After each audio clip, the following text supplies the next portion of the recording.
In this video, I'm going to show you how to stop auto-opening PDFs in Adobe Reader.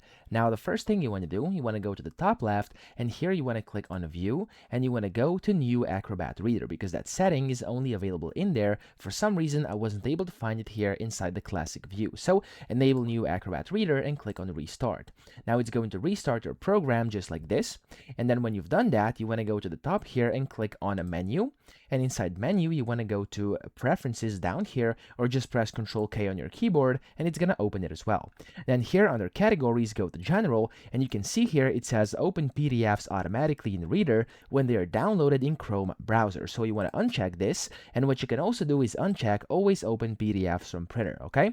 Now whenever you uncheck both of these, you can just click on the X button, and now if you want to, you can go back to your classic view. So I'm gonna click on Menu here, and then you can see it's gonna say over here, disable New Acrobat Reader. You can click Restart, and it's gonna go back to the classic view, and that way you have done it and you're good to go. So I hope this video helped you out. If it did, please subscribe to the channel and help me out as well.